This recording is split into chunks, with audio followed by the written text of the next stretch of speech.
So who do you prefer, India or Thailand?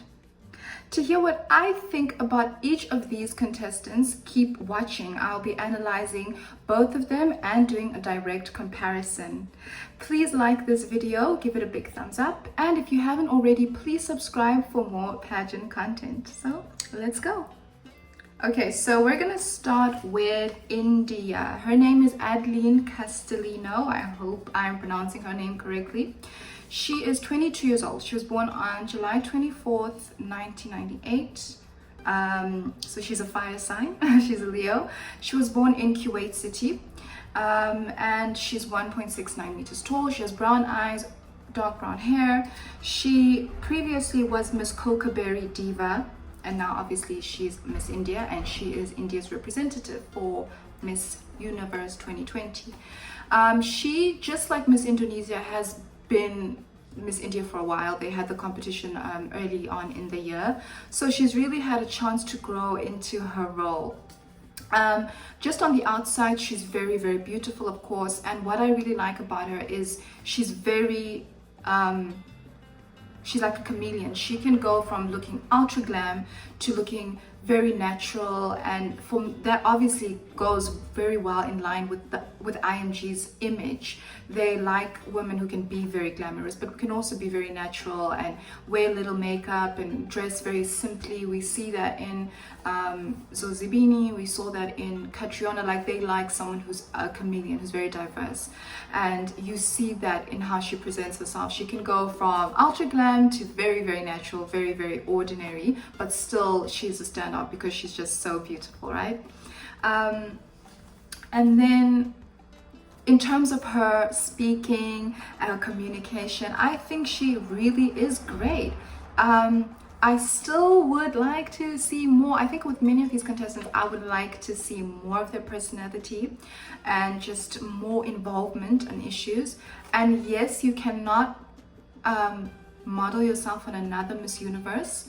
You can't necessarily copy them, but I think I would like to see what happened with Zozibini last year, and maybe people who are not from South Africa won't know, but as soon as she won Miss South Africa rather, she was online.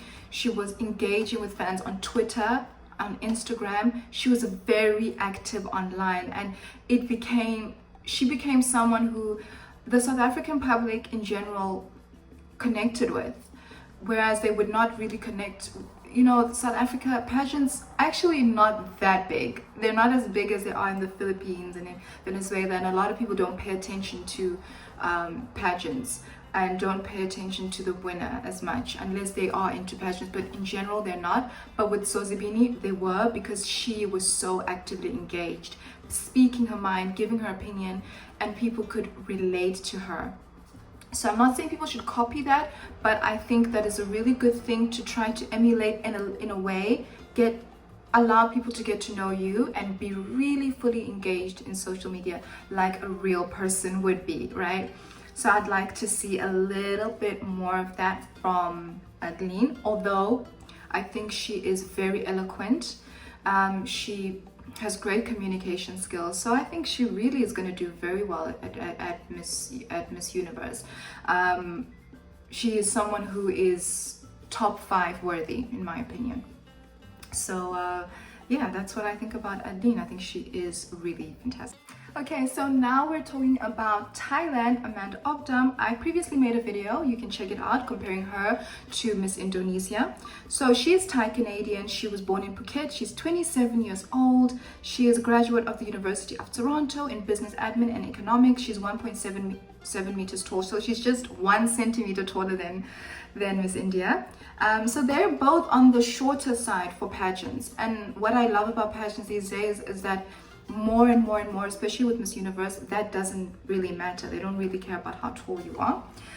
She has a very impressive pageant CV. She was Miss Grand Phuket 2016, Miss Grand Rising Star 2016, Miss Tourism Metropolitan International 2016. And I said this in the previous interview, she is a stunner. She's so beautiful. She styles herself really well. Great social media account, communicates quite well on social media, and she is very relatable, and she's very easy to root for because she's very engaging online. The only weakness was her Q&A during the Miss Universe Thailand competition. Her answer was very, very weak, and it left a lot of people confused as to why she advanced, because it wasn't good at all. It was actually really bad, and that has been a pattern with Miss Thailand contestants at Miss Universe. Chalita, Maria, and Pawin Suda, all three of them made it to Q&A, but they gave very, very lackluster answers. I think Chalita was the worst. Maria's also really bad. Pawin Suda wasn't that great, but it wasn't as strong as some of the other. It wasn't that bad, but it wasn't as strong as the other contestants. So that has been a sore spot for them, and they need to improve on it. But other than that, Amanda is fantastic, and she is someone I can see in the top 5, in the top 3 at Miss Universe. Of course, so many things are going to happen now, between now and whenever Miss Universe is going to be. Unfortunately, we don't know. However, I'm thinking of making a video about, they should probably just do Miss Universe in December or in January. Just get it over and done with. And I think you can do it without an audience. What do you guys think? Sort of like what they're doing with Miss South Africa. They're going to have it without a live audience, and they will just have people watching online. I think that's what they should do. I think it would save a lot of trouble, but at the same time, there are still many, many, many countries without a representative. So I don't know. What do you guys think? And maybe not having it in America. They could have it in Mexico. Mexico's open. There's so many other places that you can have it, and just get the girls, test them, do it, you know? I don't know what you guys think. Anyway, for this video between Thailand and India, oh man, it's so hard to choose between both of them, but I will choose. I don't know. Amanda, slightly.